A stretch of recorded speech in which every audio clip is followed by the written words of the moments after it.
Hello everyone. I'd like to welcome everyone to my webinar today. It's Carbon Speciation to Support Sediment Studies. My name is Ralph Olson. I'm the Laboratory Director with ALS Environmental in Tucson, Arizona. And a little background on myself. I have over 40 years experience working in laboratories and working at ALS here. I started with Columbia Analytical in 2005 and continued with ALS after they purchased the Columbia Analytical network. Just a brief background on our Tucson laboratory. We're one of the smallest laboratories in the ALS network. We're a specialty analytical services lab. We do work that none of our other sister labs and very few labs in U.S. actually perform. We have a 6,000 square foot facility, and we started in 1980 as Desert Analytics, a very small laboratory providing analytical services to university and government and pharma research laboratories. The work we performed was pretty unique. Not very many people know about this type of analysis, but it was called microelemental, and basically it's determined the major components of chemicals and standards that are being developed by the researchers, and that includes carbon, hydrogen, nitrogen, oxygen, sulfur, halogens, and metals. And the term microelemental comes from the fact that the sample size that we were using to perform these analyses is very small. It's 1 to 3 milligrams. The picture on the slide there shows a 3 milligram sample, and basically all of the analyses are combustion analysis where the sample is combusted, and then we're looking for the various gases that are formed during that combustion process. In 2005, Columbia Analytical Services bought Desert Analytics, and that's when I came on board to manage the lab down here in Tucson. Since that time, we've expanded our scope of work. We've entered some new markets. In 2010, we got big time into the sediment testing arena and had some big projects. I'll talk about those in a few minutes. In 2012, ALS bought Columbia Analytical Services, and currently we have a staff of 15 people. Even though we're a small lab, we've worked on some really high-profile national and international projects, and our current markets include alternative fuel testing, and we still do a lot of environmental type work. And again, it's a specialty work. It's not your typical environmental type of analysis that are performed by other laboratories, and we still continue to do the microelemental testing. Like I mentioned before, in 2010 we started doing environmental type analysis, a carbon speciation analysis, and it's a natural offshoot from the work that we do with the microelemental, the combustion analysis. There's some slight differences, but it's really basically the same as the microelemental testing, just a different type of instrument, a little bigger. But in 2010, we really got our start with the Gulf oil spill. During that period, we were performing what's called particulate, CHN, and particulate organic carbon in water. We had a large number of samples, close to 500 samples come in from that project. We were also doing work at that time with the lower Passaic River, San Francisco Bay Estuary, where we're doing POC analysis. We also started doing sediment analysis for CHN and total organic carbon. And we've continued to service this industry. Again, the type of analysis we do are are pretty unique. There's not a lot of laboratories in the country that can do this type of work. So we have a little niche market that we formed by doing these analyses. In 2012, we got another big project from the Gulf oil spill. This one was sediment analysis. And basically what happened there is they had all of these 1,400 samples analyzed for various organic and inorganic contaminants, but what they forgot to request was total organic carbon. And that total organic carbon number was needed for their partitioning studies that, to determine the fate of the environmental or the organic contaminants. The problem was they only had very limited sample remaining after all the other analysis that had been done. Some of the samples had as little as half a gram to a gram of material.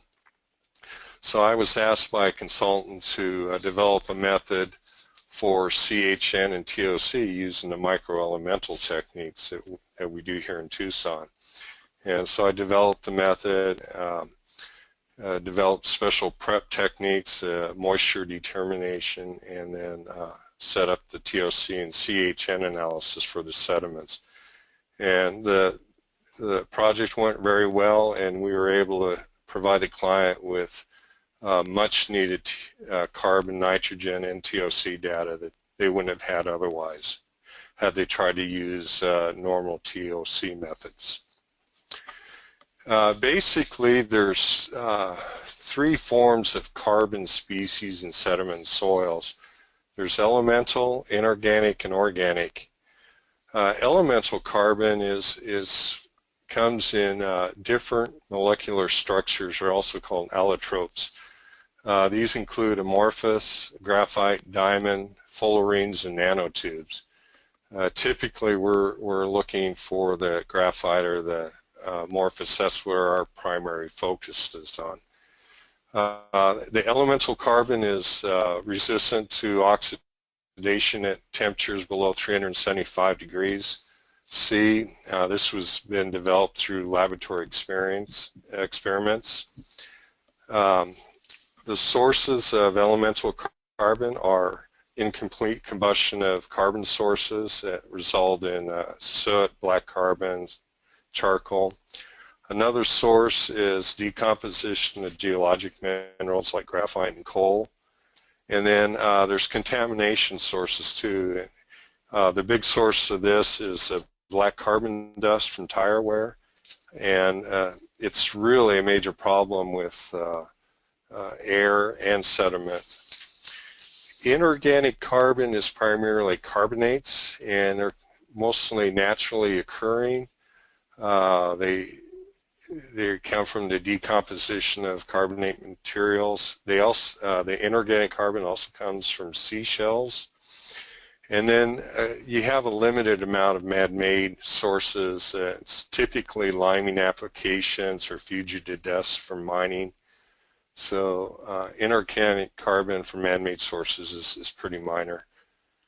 Organic carbon, and the term organic carbon is kind of confusing. There's people use different terms for organic carbon, but basically it's a carbon, or it's materials that have both carbon and hydrogen in them. You have natural sources that come from the decomposition of biological matter, and then you have man-made sources from petroleum and chemical contamination or spills. The importance of carbon speciation in environmental studies.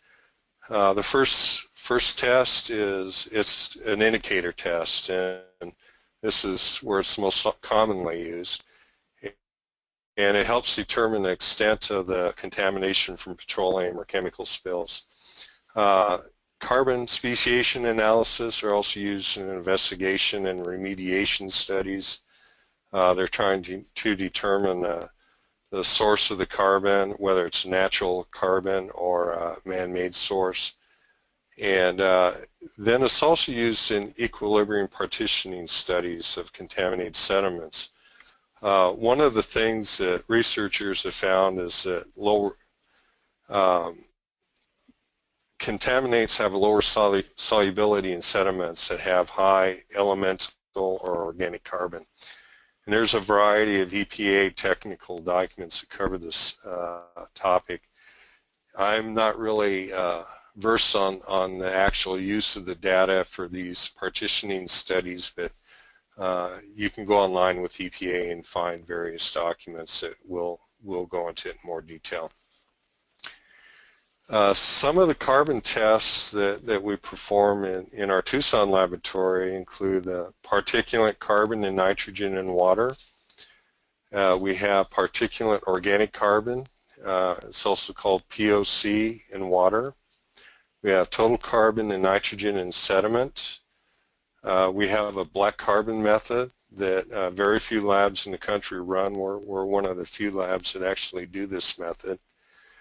There's a total carbonate carbon test that we can perform.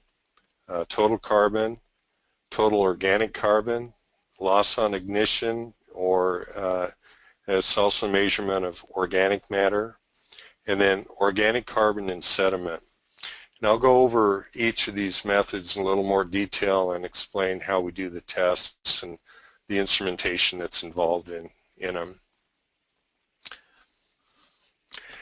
The particulate carbon or nitrogen in water is performed by EPA method 440.0, and basically we're looking for total carbon or nitrogen or particulate organic carbon in suspended sediment that's in the water. And the way we do this test is water samples filtered through a pre-combusted GFF filter, and that filter is then dried and is analyzed either using our CHN or our carbon sulfur analyzer. And basically the combustion is performed at either 950 C or 1350 C, depending on the instrument. What we're actually measuring on these instruments is the gases that are formed during the combustion of the sample. In the case of carbon, you have CO2 that's formed. In the case of nitrogen, you have nitrogen in the soil or in the filter is converted to NOx, which is then reduced by process in the instrument, and the gases are then analyzed and quantified by IR or thermal conductivity detection. The POC analysis actually requires a pre-treatment step using fuming HCl. And what we do is we treat the filter, we put it in an enclosed container with fuming HCl after drying, and the HCl will remove any inorganic carbon that's in the sample. We actually test the quality of the fuming step, or how efficient it is, by treating a filter with calcium carbonate and then analyzing that to make sure all the calcium carbonate has been decomposed by the HCl step. The reporting limits for this method is down around 1 ppm in the water basis when we filter a 500 ml sample. The next procedure we do is the total carbon and nitrogen in sediments or soils. And again, this is EPA method 440.0. We're looking for total carbon and nitrogen in the samples. The process that we do with this test is we first have to prep the sample, and we do this by air drying it at 40 degrees C, and that removes about 90 to 95% of the free moisture, so you only have a small amount of residual moisture left. And then we take the sample and grind it down to less than 60 mesh using a tungsten carbide ring and puck mill. The analysis is performed using our CHN analyzer. There's a picture of the auto sampler right there.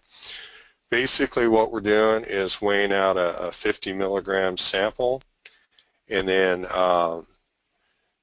that sample is weighed out into a small sheet of high purity tin foil, and we actually fold up the foil and sample, and it makes it look like a little bomb, and then that bomb is dropped into the combustion furnace on the below the auto sampler there.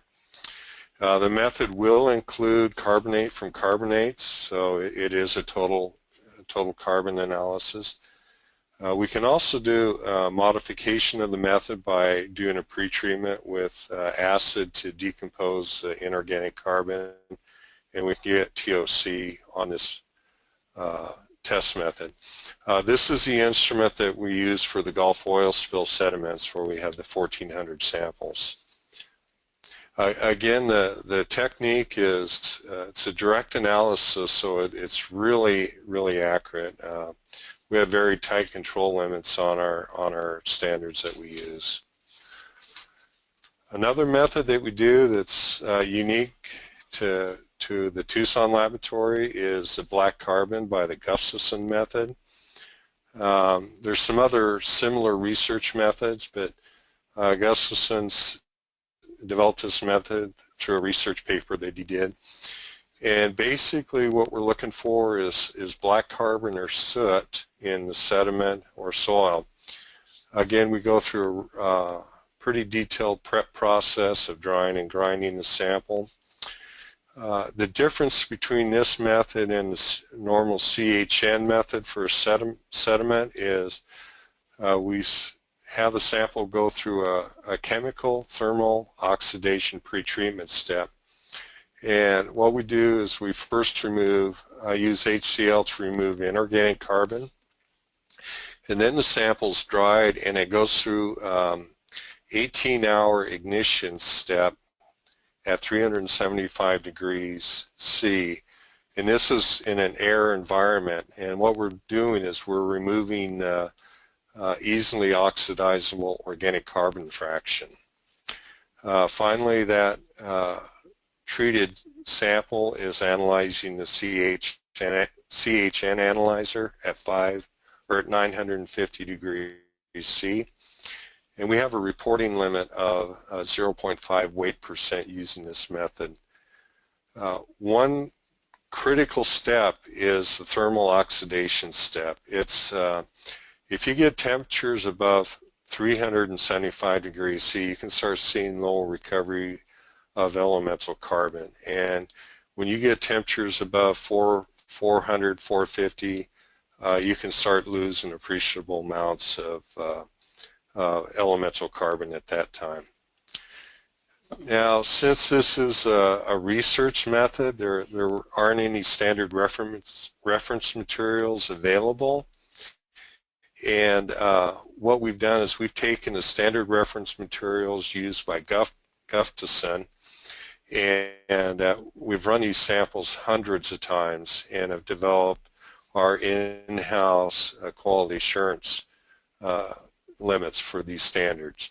The first one is a NIST diesel standard, or diesel particulates, and it has a true value of total carbon at 78%, and our mean value, or our average value that we get, is 48.1% black carbon. The other NIST standard that we run is a river sediment standard, and this has a certified TOC value of 4.4%, but the black carbon value that we obtain is 1.17%. And these values, the 48 and the 1.17%, are very close to what Gustafson got in his research paper. Another test method that we perform on our sediments is total carbon, and we use an ASTM method. It's E1915. There are other similar methods, and again, there's it's a combustion technique for total carbon, and we go through the same sediment prep process that we do for the other tests. And we can either use our CHN analyzer or our carbon sulfur analyzer for this. Reporting limits are down around 1 or 0.1 weight percent. We're running around a 200 milligram sample with this test. The picture there shows the carbon analyzer that we use. That's the inlet for the tube, the heated tube furnace. And this method will also include carbon from carbonates. The other thing we can do is we can actually report total sulfur by this method. Another method is total organic carbon in sediment, and the method that we use is a modification of EPA 9060. That's the Lloyd-Kahn modification. It's pretty it's similar to other methods. There's ASTM, there's a method by Plum, COP has a method. There are a couple agronomic test methods for organic carbon from the USDA and American Society of Agronomists. Puget Sound also has a method, and they're all basically very similar methods. They're using an acid pretreatment to remove inorganic carbon, and then the total carbon in the treated sample is either analyzed by combustion, like the method we use. There's some other TOC analyzers that use wet chemistry and UV oxidation steps. Basically, they're all looking for the total carbon after the sample has been treated with acid. In the work that we do, the sediments, we air dry them, and we also grind them to less than 60 mesh, but some of the methods require analysis on an as-received sample. We can do that. We tend to avoid it unless it's absolutely necessary. The reason for that is when you're only analyzing a sample of 200 milligrams, you need a very homogeneous sample to get good precision. The problems I've seen is with analyzing an as-received sample, you run into heterogeneous samples and precision problems. The downside with the air drying and the prep step is if the sample has volatile organics, you can actually lose those during that drying step. The acid pretreatment can use a variety of acids. There's some of the methods. The method we use is phosphoric acid. Some of the other methods require HCl or sulfuric acid. And the ASTM method that's used for ash samples requires nitric acid. The analysis is typically performed on our carbon sulfur analyzer, and we have a reporting limit of 0.1 weight percent. Okay, another method that's more of an indicator test, and it definitely has some issues with the data that you get out of it, is loss on ignition, and from that you can report fractional organic carbon.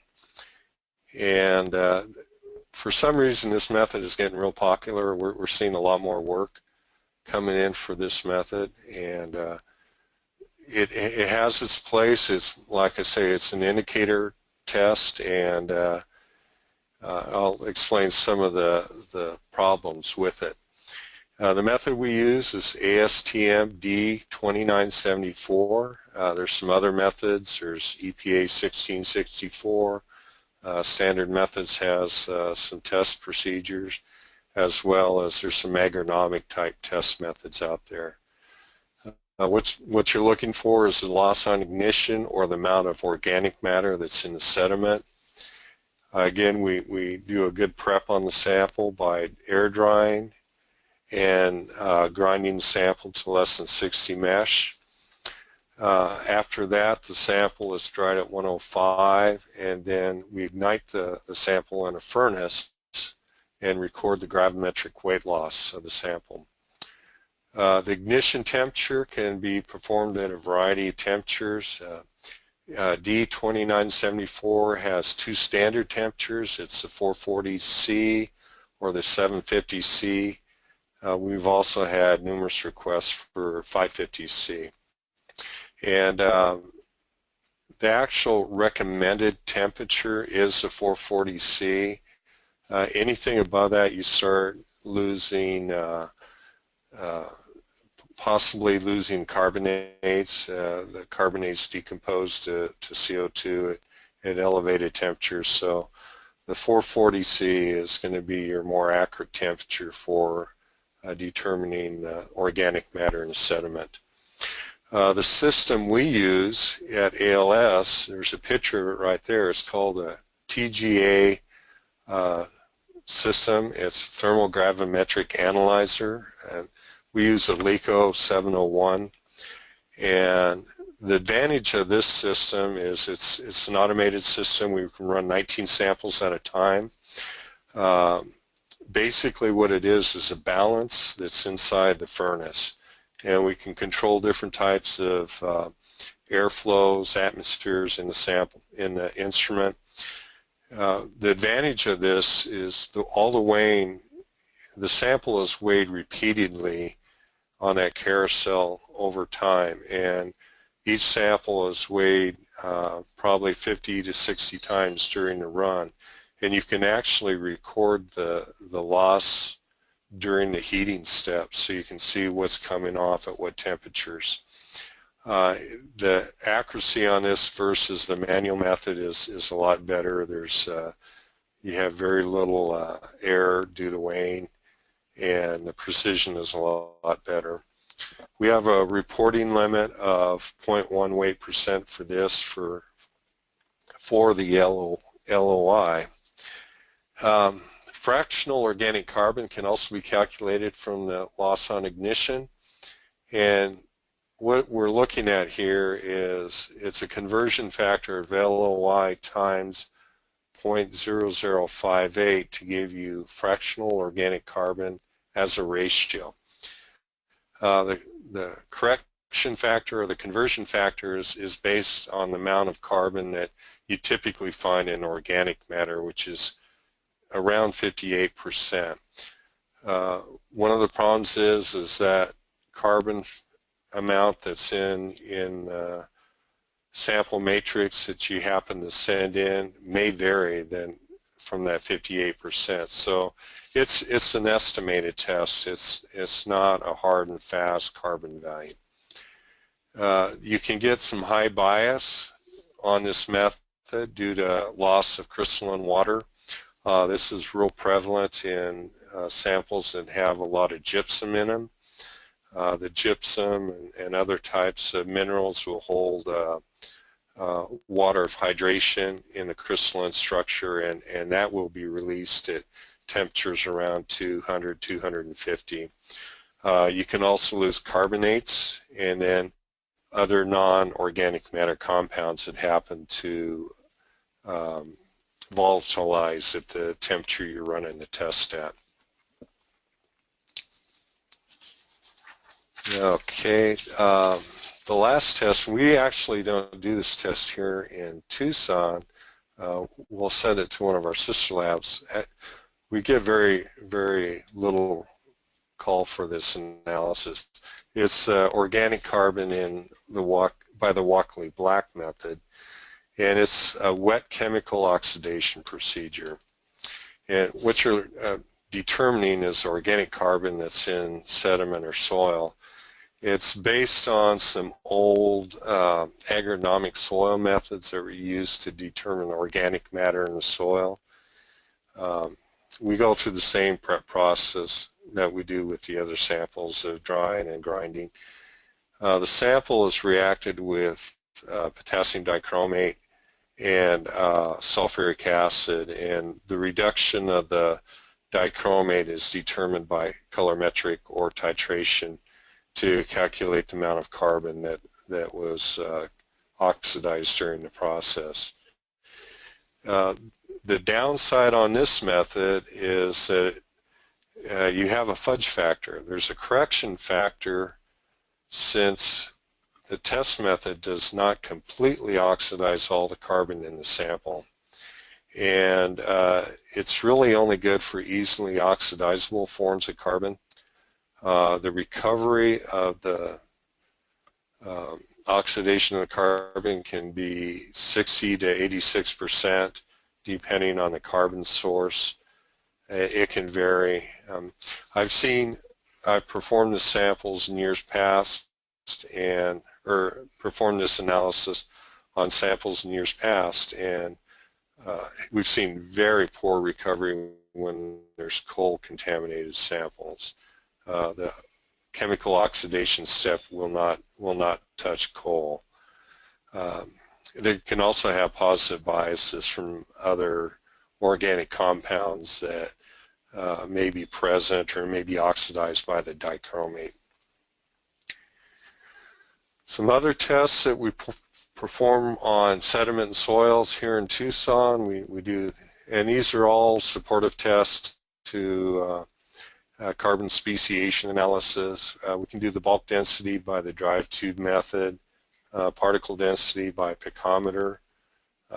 We use these two to calculate porosity of the sediment.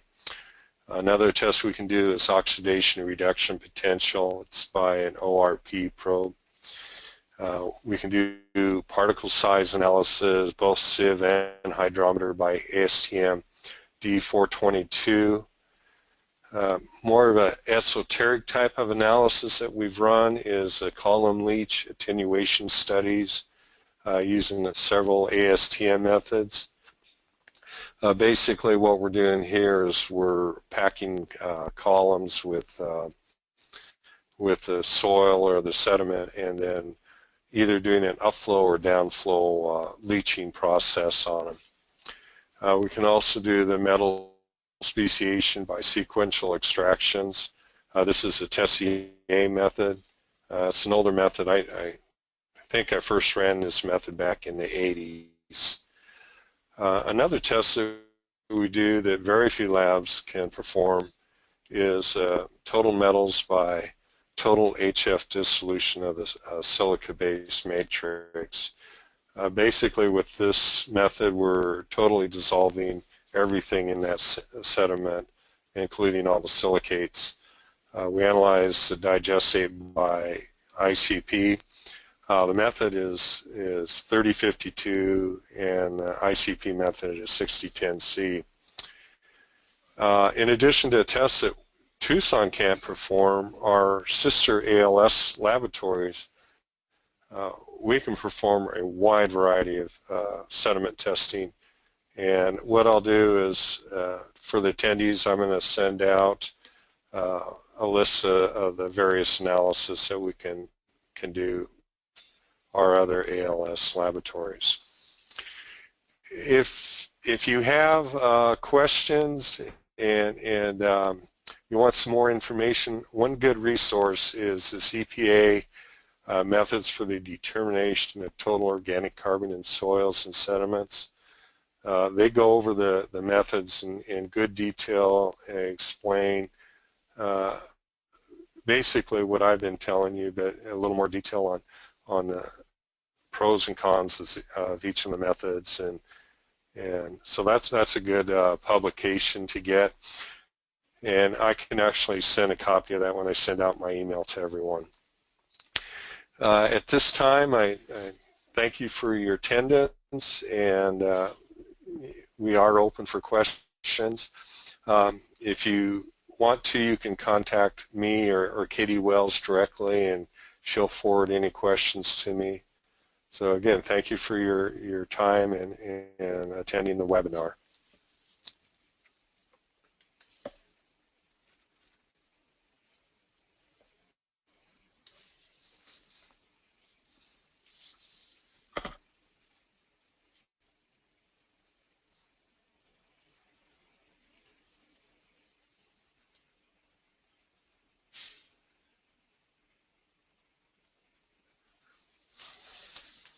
I got a question.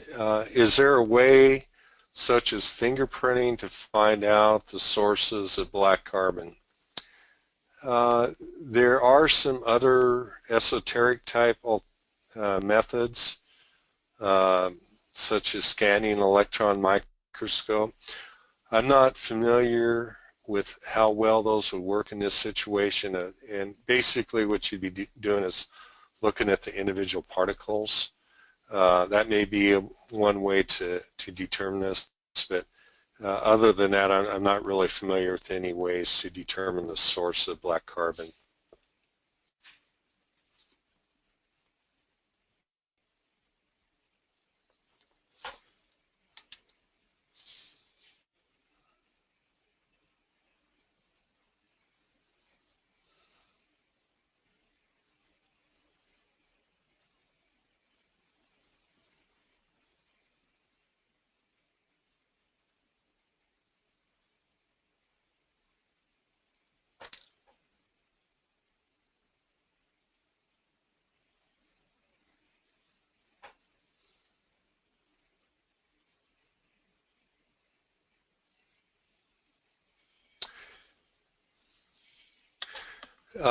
We haven't actually done a study, or the question is, have you used the Gustafson method for activated carbon amended sediments? People have found overpredictions and suggested using a modified Walkley-Black method instead. We haven't actually done any research using different types of elemental carbon. I know one of the problems with the Gustafson method is that there can be a loss of activated carbon or different types of carbons that are going to oxidize at that lower temperature of 375. The original method that they came up with, they did do a study showing that they tested various types of compounds, and I think activated carbon was one of them where they actually showed fairly substantial loss in the activated carbon from the sample during the combustion process. And our study, or our analysis, kind of show that too, where you have the one SRM, the diesel particulates, and we're only getting about 60% of the total carbon is showing up as elemental carbons. So there is some problems with the Gustafson method.